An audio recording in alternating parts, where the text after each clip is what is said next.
The heart-rending departure of a husband and wife couple on Saturday in Belize City continues to ripple across society.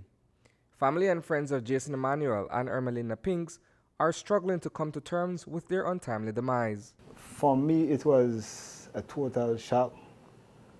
I'm still, at this point, grappling with what actually occurred.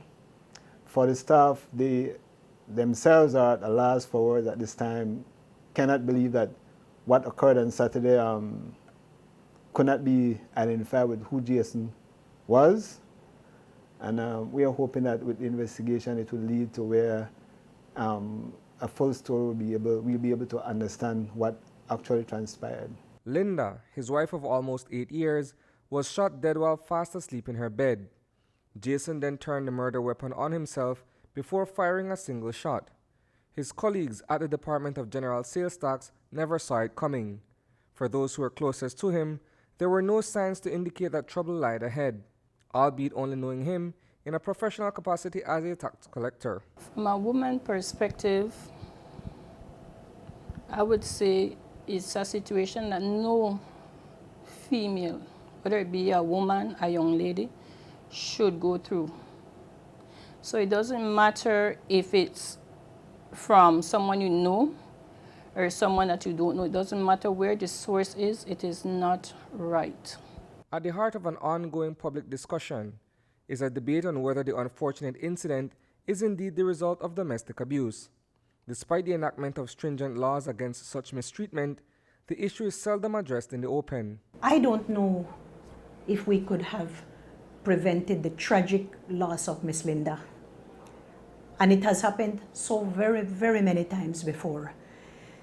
But perhaps had there been a wake-up call somewhere by a family member to have said to her, Ermelinda, you need to go to the family court to make it clear that you will not tolerate any form of abuse.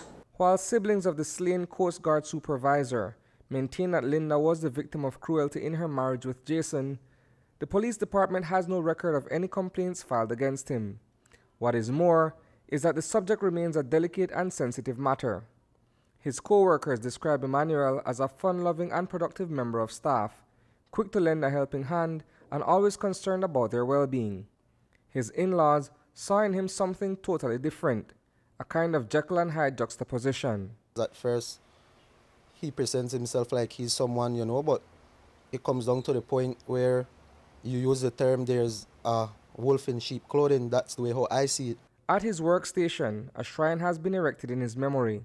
Despite having committed the unthinkable, Jason is still remembered for the consummate professional he was at the GST department. Emmanuel is the type of person who, at the workplace, is a loving person, very kind.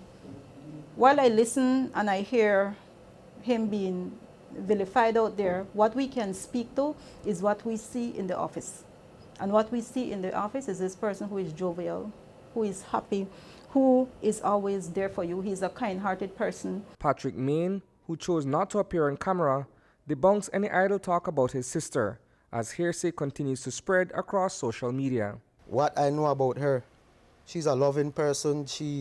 She's caring, she's giving. If she can help, if she can give assistance, she will do it to her best. Reporting for News 5, I am Isani Cayetano.